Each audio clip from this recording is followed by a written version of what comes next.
오늘 이 아침에 하나님께서 저와 여러분에게 주시는 말씀은 갈라디아서 2장 1절에서 16절 말씀으로 무엇으로 의롭다함을 받느냐, 무엇으로 의롭다함을 받느냐, 5-1강 첫 번째 시간 함께 은혜 나누기를 원합니다. 사람이 무엇으로 의롭게 되느냐, 오늘 본문 16절입니다. 한번 16절 한번 볼까요? 16절입니다. 사람이 의롭게 되는 것은 율법으로 행위로 말미암음이 아니요 오직 예수 그리스도를 믿음으로 말미암은 줄 알므로 우리도 그리스도 예수를 믿나니 이는 우리가 율법의 행위로서가 아니고 그리스도를 믿음으로 의롭다 함을 받으려 함이라. 율법의 행위로서는 의롭다 함을 얻을 육체가 없느니라. 이게 주제절입니다. 주제절. 앞에 1장에서는 나의 가르침은 사람에게서 받는 것이 아니고 사람에게 배운 것이 아니다. 그것을 말하기 위해서 예수 믿기 전에 자기 모습, 예수 믿었을 때 자기의 모습, 또 믿은 후에 자기의 모습, 이런 것을 말했습니다. 2장에서는 자기는 참 사도고 나의 가르침이야말로 인정받은 참 복음이라는 것을 예루살렘 종교 회의를 통해서 입증을 했습니다. 이 부분은 자기의 사도됨을 인정하고 그런 것이 아니고 가르침이 맞다, 안 맞다, 이런 것을 말하는 것이 아니라 실제로 자기 가르침인 예수 그리스도를 믿음으로 말미암아 의롭게 된다. 여기에 대해서 본격적으로 지금 말을 하려고 하는 것입니다. 그래서 사람이 무엇으로 구원을 받느냐, 믿음의 행위로냐, 아니면 율법의 행위냐, 예수 그리스도의 믿음이냐, 이런 것입니다. 자, 11절을 봅니다. 갈라디아서 2장 11절입니다. 게바가 안디옥에 이르렀을 때에 책망받을 일이 있기로 내가 그를 대면하여 책망하였노라. 이 게바는 베드로고 안디옥에 이르렀다라는 것은 수리아 안디옥, 또 시리아 안디옥이나 수리아나 시리아는 같은 말입니다. 수리아 안디옥에 안디옥 교회에 방문했다라는 겁니다. 게바가 안디옥 교회에 방문을 했을 때에 게바를 책망할 일이 있어서 책망을 했다. 이것은 이 부분을 목사님들이 풀면서 바울이 베드로를 책망할 수 있느냐 없느냐, 없다. 그러면 이것은 무엇이냐? 건방진 사람이다. 또 아니면 레벨이 같아서 책망할 수 있다. 아니면 바울의 레벨이 더 높다. 이런 식으로 풀면 안 됩니다. 이런 식으로 많은 사람이 그렇게 풀고 있는데 그게 아닙니다. 여기서 말씀하는 여기서 말하는 바울이 베드로를 책망했다라는 것이 아니고요. 베드로가 책망받을 행동을 한 것에 있다라는 거예요. 책망의 포인트를 두면 안 됩니다. 베드로가 책망받을 행동을 했다라는 겁니다. 책망하고 안 하고 권위가 되고 안 되고 이런 문제가 아니라는 거예요. 지금 사도끼리 권위 싸움이 아닙니다. 그러면 책망받을 행동이 무엇인지를 봐야 되겠죠. 12절을 봅니다. 야고보에게서 온 어떤 이들이 이르기 전에 게바가 이방인과 함께 먹다가 그들이 오매 그가 할례자들을 두려워하여 떠나 물러가매. 유대인과 이방인들이 함께 밥을 먹고 있었습니다. 왜냐하면 수리아 안디옥은 이방인 교회입니다. 이방인들이 예루살렘 종교회의가 베드로의 간증을 했습니다. 고넬료 집에 갔어요. 당신이 수제자면 수제자지 왜 고넬료 집, 이방인의 집에 가서 교제를 했느냐? 왜 부정한 것과 맞닥뜨리면 부정한데 왜 당신이 이방인 집에서 먹음으로 부정을 옮겨서 교회에 왔느냐, 이런 시비가 있었습니다. 내가 가고 싶어서 간 것이 아니다. 기도를 하고 있는데 성령이 두 사람이 너를 찾아올 테니까 의심치 말고 가라고 했다. 그런데 이방인이 그때 오더라. 그리고 그들에게 물어봤다. 그들에게 왜 나를 불렀느냐? 그러니까 자기가 부르고 싶어서 부른 것이 아니라 기도하고 있는데 천사가 당신을 불러오라고 했다. 그래서 하나님이 이방인에게 가기를 원하는구나, 이렇게 알고 설교를 했더니, 설교를 시작을 할 때에 성령이 먼저 내리더라. 하나님이 성령을 이방인에게도 주어서 저희와 우리를 구별치도 않으시는데 내가 무엇이라고 구별을 하겠느냐, 그렇게 하면서 간증을 했더니, 그러면 이방인도 구원을 얻게 하신 세례를 주는 것을 인정한다. 이렇게 예루살렘 종교회의에서 인정을 했습니다. 인정이 누구에게 영향력을 미쳤느냐? 그 인정이 그 예루살렘 종교회의가 사도행전 11장 19절에 전도자, 사도, 선지자, 복음 전하는 자에게 영향을 미치게 된 겁니다. 그 전에는 복음 전하는 자들이 얼굴을 딱 보고 유대인이구나 복음을 전하고, 이방 지역에 가서도 이방인이면 그냥 지나쳐버리고 또 지나쳐버리고, 복음을 안 전하고 또 지나쳐버리고, 재수 없다. 왜? 교제하면 불법이니까. 이것이 부정한 것하고 마주치면 부정해지니까 신약 시대에 부정한 것과 맞닥뜨려지면 부정한 것이 아니라 예수 믿는 사람이 부정한 것과 맞닥뜨리면 부정한 것이 오히려 의로워지는 시대인 줄로 믿습니다. 어떤 구약의 내위기의 율법과 내위기 의식법과는 지금 때가 다르다라는 거예요. 복음을 가진 자가 부정한 자를 의롭게 할 때가 지금 시대입니다. 그럼 이것이 누구에게 그러면 영향력을 미쳤느냐? 전도자에게 영향력을 미쳤습니다.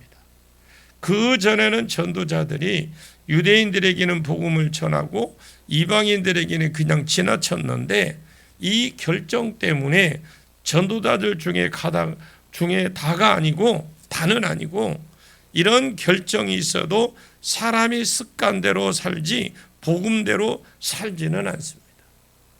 습관대로 어떤 사람들은 또 얼굴을 보고 유대인에게 복음을 전하고 이방인에게는 그냥 지나쳤습니다. 그럼 구레네 사람과 구브로에 있는 몇몇 전도자들 출신 사람들이 예루살렘 교회가 유대인도 이방인도 받았다는데 무엇 하려고 내가 유대인에게만 복음을 전하냐, 골라가면서 그러면서도 그러면서 이제 이방인에게 전하게 된 겁니다.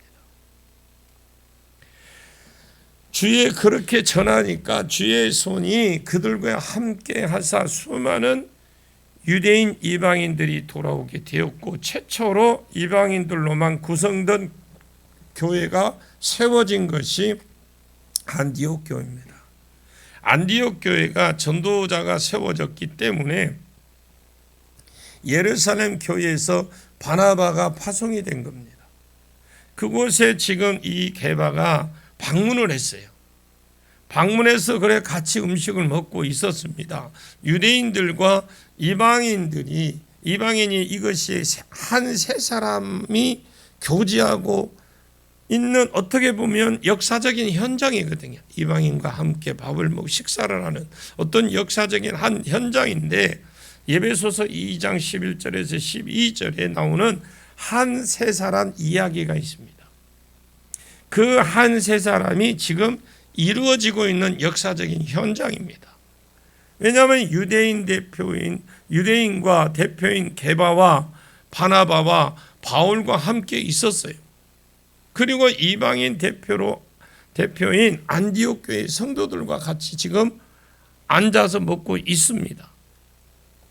먹는 것이 교제잖아요. 요한계시록 3장 20절에 볼지어다 문 밖에 서서 두드리노니 누구든지 내 음성을 듣고 문을 열면 내가 그에게로 들어가서 그와 더불어 먹고 그는 나와 더불어 먹으리라. 먹는 것이 교제입니다. 지금 이 유대인과 이방인이 섞여서 먹고 있으니까 어떻게 보면 교회 역사 중에서 굉장히 중요한 어떤 장면이라고 보시면 돼요. 이것이 에베소서 2장 11절 이후에 한 세 사람이 지금 만들어지는 그런 시점, 가장 중요한 포인트라고 볼 수 있습니다. 이런 역사적인 순간에 어떤 일이 일어났느냐?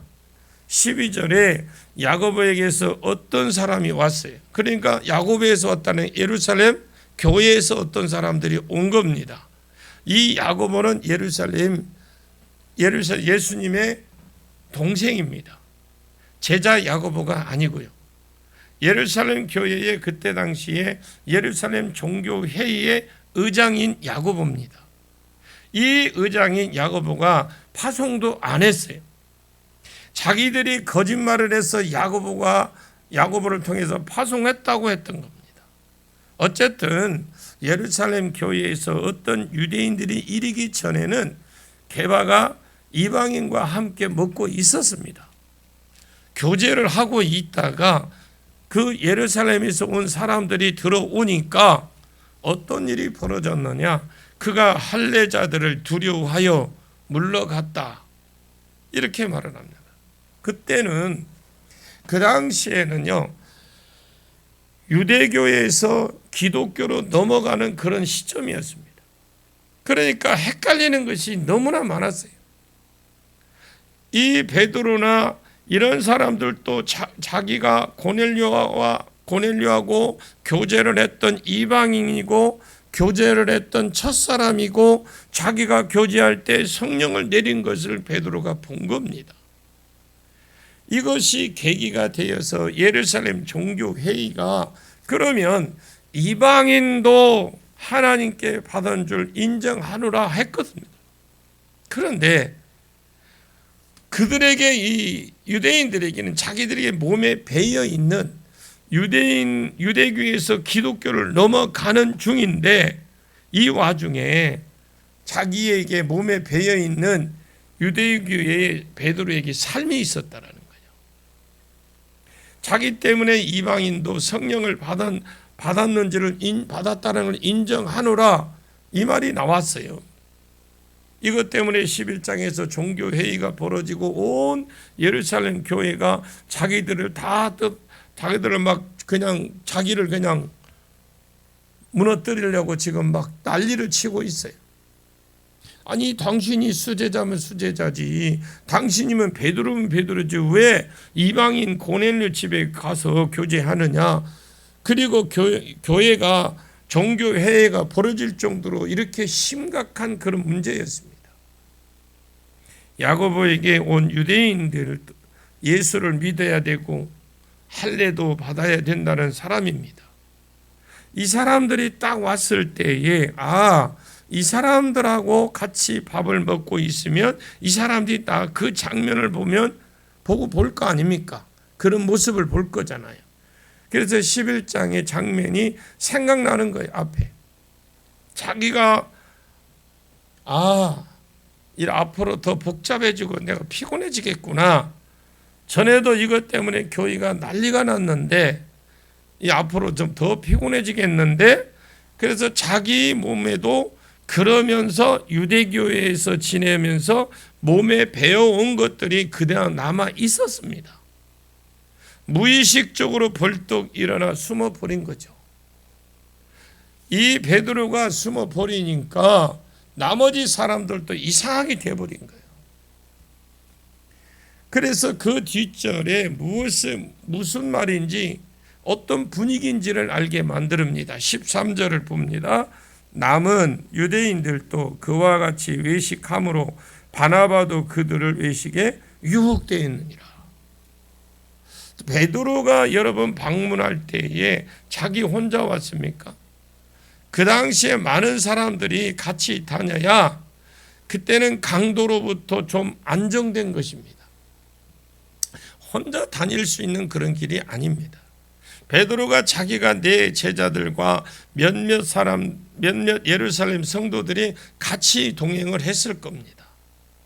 이제 베드로와 밥을 먹고 있는 바나바, 원래 안디옥 교회의 최초 담임 목사지만 예루살렘 교회의 유대인입니다. 그냥 같이 먹고 있다가 베드로가 벌떡 일어나서 나가버리니까 나머지 유대인들도 그냥 나가버린 겁니다. 바나바도 안디옥 교회의 담임 목사인데 자기도 일어나서 나 화장실 좀 다녀올게 하면서 가버린 거겠죠. 이것이 이방인들이 그 장면을 볼 때 뭐라고 생각을 했겠습니까? 안디옥 교회의 성도가 이 장면을 보고 뭐라고 생각을 했겠냐고요.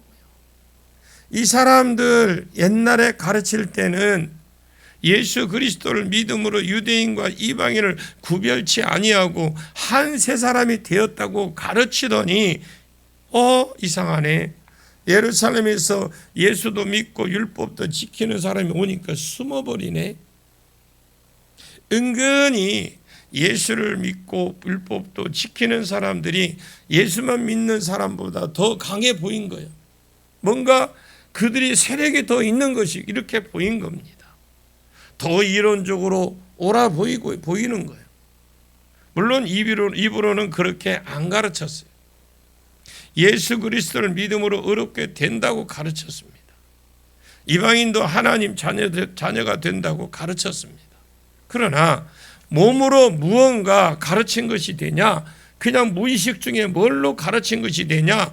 율법주의가 복음보다 더 위에 있는 것처럼 이렇게 가르치는 그런 사건이 되고 마는 겁니다. 이것을 바울이 베드로를 책망하는데 핵심이 된 것이 아니에요. 베드로가 책망받을 일로 있기로 여기에 핵심이 있다는, 베드로가 책망을 받을 만한 일이 있다 이 말이에요. 그 책망받을 일이 이것이라는 거예요. 이것이 작은 문제가 아닙니다. 이것을 모르는 사람 앞에 공개적으로 책망하면 안 됩니다. 그리고 자기가 후배라도 한참 후배고요. 사도 후배라도 왜냐하면 바나바를 베드로가 파송을 했는데 안디옥 교회 담임 목사가 바나바와 자기 밑에 있었던 사람인데 자기가 베드로에게 무엇이라고 해서는 안 되거든요. 그런데 이것이 공식적으로 할 수밖에 없는 것이, 만약에 공개적으로 하지 않으면 이방인 안디옥 교회 사람들이 받았던 상처 정도의 문제가 아닙니다. 궁극적으로는 그들이 받았던 복음과 이제 율법주의로 가야 되느냐, 복음이냐, 이 문제에서 사람들이 복음주의를 떠나고 율법주의로 갈 가능성이 더 많았던 겁니다. 상황이. 이것은 조용히 어떤 개인적으로 카페나 테라스 같은 데 가서 무엇이라고 할 수 있는 문제가 아닙니다. 이것은 대놓고 책망해서 이방인들도 듣고 유대인들도 듣고 다시 한번 정립을 해야 될 문제라는 것을 바울이 느꼈던 겁니다. 모든 사람 앞에서 개발을 문책했다. 잘못을 잘못한 걸 지적한 게 아니라 원리를 분명히 이건 아니고 이건 분명히 이렇다라는 걸 알리게 된 거예요. 문책을 한 거예요. 자, 14절을 한번 보겠습니다. 그러므로 나는 그들이 복음의 진리를 바르게 행하지 아니함을 보고 모든 자 앞에서 게바에게 이르되 내가 유대인으로서 이방인을 따르고 유대인답게 살지 아니하면서 어찌하여 억지로 이방인을 유대인답게 살게 하려고 하느냐 하였노라. 그러므로라는 거죠. 당신의 지금까지 한 행동, 그런 행동은 당신 때문에 지금 일어난 모든 이 상황이 나는 그들이 복음의 진리를 따라 바르게 행하지 아니함을 보고 모든 자 앞에서 게바에게 이르되, 참 바울이 굉장히 강합니다. 이런 것을 보면 참 바울이라는 사람은 진짜 강한 사람이에요. 내가 유대인으로서 이방인을 따르고 유대인답게 살지 아니하면서 어떻게 억지로 이방인을 유대인답게 살려고 하느냐 하였노라. 이 책망하는 내용이 나와요. 내가 유대인으로서 이방인을 따르고 유대인답게 살지 아니하면서, 이것부터 풀어보겠습니다. 바울이 베드로 책망하는 소리거든요. 바울이 베드로를 책망하는 소리예요. 내가 유대인으로서 유대인답게 살지 않고 이방인같이 살면서, 이 말은 유대인은 무엇을 가리켜 구원을 얻으려고 합니까? 유대인이 기본적으로 유대인이라면 율법을 지켜서 의롭다함을 받고 구원에 이르게 하는 이 사람들이 유대인입니다. 그러면 베드로는 유대인입니다. 유대인으로서 복음을 깨달았기 때문에 유대인답게 살지 않고 이방인처럼 사는 사람입니다. 베드로는 바울이 보기에 너는 유대인이지만 유대인들 율법을 지켜서는 의롭다함을 받을 수 없다라는 걸 깨달았기 때문에, 또 예수 그리스도를 믿음으로만 의롭다함을 받고 구원을 받을 수 있다는 깨달았기 때문에 율법을 지켜서 구원을 얻으려는 삶을 버린 사람이다. 그래서 유대인이지만 율법을 버리고 누구처럼 살고 있는 사람이다?